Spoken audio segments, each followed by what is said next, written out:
अस्सलाम स्टूडेंट्स, उम्मीद करती हूँ आप सब खैरियत से होंगे। हम रिव्यू एक्सरसाइज 1 कर रहे थे। क्वेश्चन नंबर 6 है रिव्यू एक्सरसाइज का। Find to rational numbers between 4 and 5। दो रैशनल नंबर्स बताने हैं 4 और 5 के दरमियान। तो हम सबसे पहले इन दोनों नंबर की एवरेज फाइंड करेंगे।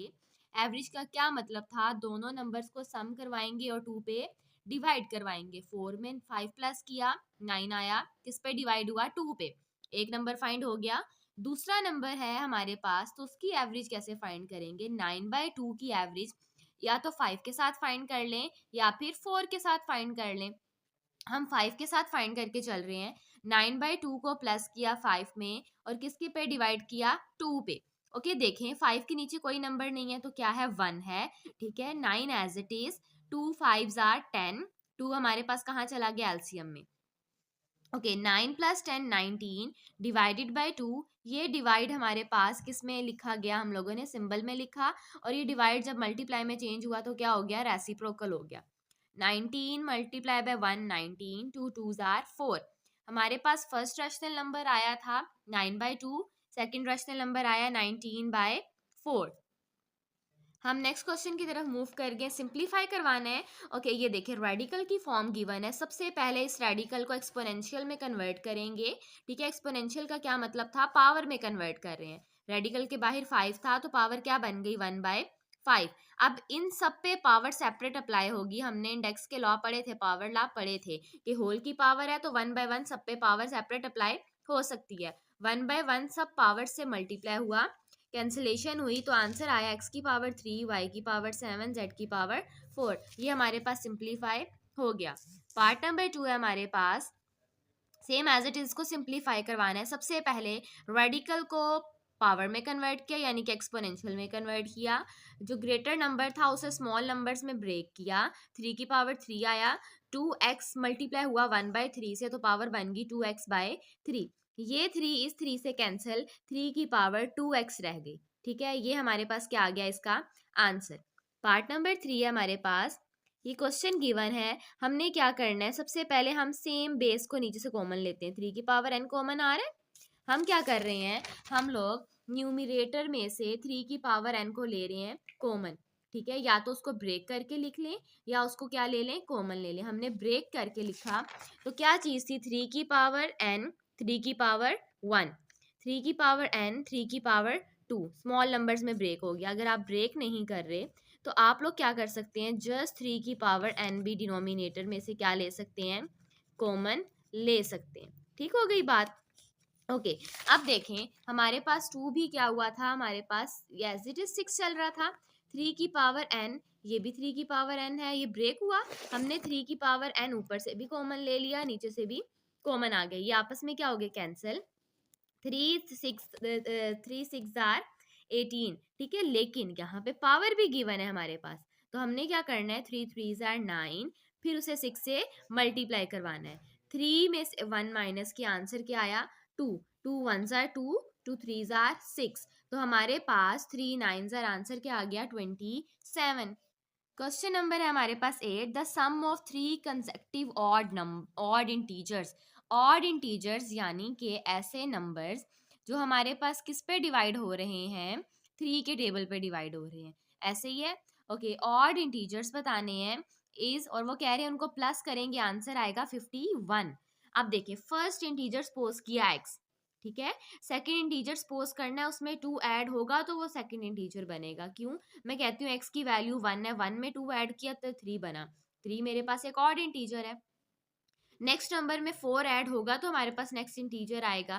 ठीक है, वो भी ऑड का, जो 2 के टेबल पे डिवाइड नहीं होते। ये 3 इंटीजर्स हमें मिल गए। अकॉर्डिंग टू कंडीशन या अकॉर्डिंग टू क्वेश्चन तीनों इंटीजर्स को प्लस करवाना है, आंसर क्या आना चाहिए 51। 1 2 3, 3 दफा x आ गया, 2 + 4 6 आ गया, 6 दूसरी साइड पे गया माइनस हो गया। 51 में से 6 माइनस किया 45। ओके, 3 चाहिए था तो 45 पे 3 क्या हो जाएगा, डिवाइड। x की वैल्यू क्या हो गई हमारे पास 15 आ गई। अब हम पुट करते हैं जो हमने 3 इंटीजर सपोज किए थे। फर्स्ट इंटीजर तो था ही x, तो 15 आंसर आ गया। सेकंड इंटीजर क्या था, x + 2, 15 में 2 प्लस किया 17। यस, ये हमारे पास ऑड नंबर ही है। थर्ड इंटीजर क्या था, x+4, 15 में 4 ऐड किया 19, और 19 भी हमारे पास एक ऑड नंबर ही है। नेक्स्ट क्वेश्चन है हमारे पास question number 9। Abdullah picked up 96 balls, Abdullah ने 96 बॉल्स पिक किए हैं, प्लेस देम इनटू 2 बॉक्सेस, और 2 बॉक्सेस में उसको प्लेस कर दिया, ठीक है। One basket has, sorry basket में प्लेस किया, one basket has 28 more balls than the other basket, एक बास्केट के पास दूसरी बास्केट के निस्बत 28 बॉल्स क्या हैं, ज्यादा हैं। ओके सबसे पहले करते हैं total balls 96, number of balls in one basket, ठीक है, एक्स बॉल्स हैं, और दूसरी बास्केट में एक्स से 28 बॉल ज्यादा हैं, तो एक्स में 28 प्लस कर दिया। कंडीशन लेकर चल रहे हैं, 96 टोटल थी, और दोनों बास्केट, एक में 8 एक्स बॉल है तो एक में एक्स प्लस 28 बॉल्स हैं, दोनों प्लस करवाएंगे, आंसर 96 आना चाहिए। ये एक एक्स, ये दूसरा 2x बन गया, 28 एज इट इज। अब देखें 96 भी एज इट इज, 28 दूसरी साइड पर गया, माइनस हो गया, 96 में से 28 माइनस हुआ 68। हमें 2 नहीं चाहिए, हमें x की वैल्यू चाहिए, तो 2 दूसरी साइड पर जाकर क्या हो जाएगा, डिवाइड x की वैल्यू क्या आ गई, 34। अभी तो ये x की वैल्यू आई है।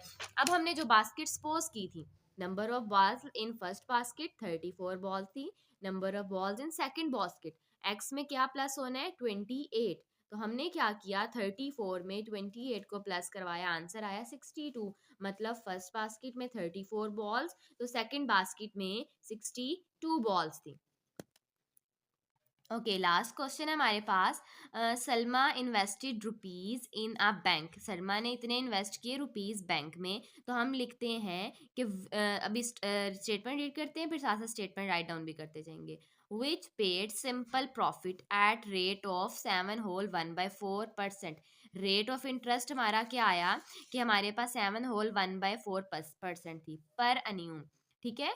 और आफ्टर 2 years हमने क्या बताना है, 2 सालों के बाद the rate was increase, rate क्या था, बढ़ गया था, कितना, 8%।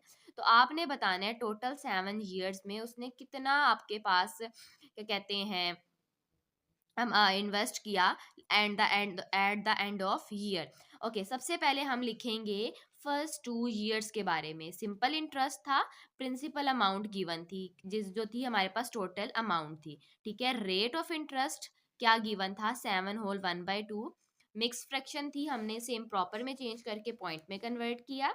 ओके अब टाइम क्या गिवन था, पहले 2 years का टाइम गिवन है, टाइम भी आ गया, रेट ऑफ इंटरेस्ट भी आ गया, प्रिंसिपल अमाउंट भी आगे। हम लोगों ने क्या फाइंड करना है, हम लोगों ने इंटरेस्ट फाइंड करना है, सिंपल इंटरेस्ट, ठीक है, कि कितना वो इंटरेस्ट अपना इन्वेस्ट कर रहा है।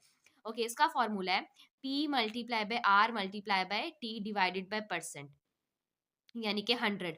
P क्या है, प्रिंसिपल अमाउंट, रेट है, ठीक है। अगर रेट परसेंट की बात कर रहे हैं तो हम 100 नहीं लिखेंगे, जब सिंपल रेट की बात कर रहे हैं तो नीचे 100 आएगा, और T क्या है, हमारे पास टाइम है। ओके सारी वैल्यूज को पुट करते हैं। अब ध्यान रखना है यहाँ पे ये परसेंट नहीं आएगा, क्यों, हम 100 लेकर चल रहे हैं। ये सारी वैल्यूज पुट हो गई हमारे पास, डिवाइड किस पे हुआ, 100 पे। न्यूमिरेटर वाली टर्म्स को मल्टीप्लाई करवाएंगे, 100 पे डिवाइड करेंगे तो आंसर आ जाएगा 2 years का। अब देखें 7 years थे, 2 तो फाइंड कर लिए, 5 years रह गए हैं, तो हम लिखेंगे next 5 years, principal amount same थी, रेट ऑफ इंटरेस्ट चेंज हुआ था, वो 8% पे कन्वर्ट हुआ था, टाइम भी चेंज हुआ, 5 years हो गए। सेम वही फॉर्मूला इंटरेस्ट को फाइंड करने का, क्या कर था कि प्रिंसिपल अमाउंट को मल्टीप्लाई करवाना है रेट से, और मल्टीप्लाई करवाना है टाइम से। अगर रेट से मल्टीप्लाई करवा रहे हैं तो 100 पे डिवाइड भी करवाएंगे, वैल्यूज पुट करेंगे तो हमारे पास आंसर आ जाएगा। हमने टोटल 7 years बताने हैं, तो हम 2 years वाली अमाउंट को भी और 5 years वाली अमाउंट को भी प्लस करेंगे, तो 7 years में हम लोगों ने कितना इन्वेस्ट किया, ठीक है, कितने रेट पे इन्वेस्ट किया, हमें आंसर में आ जाएगा।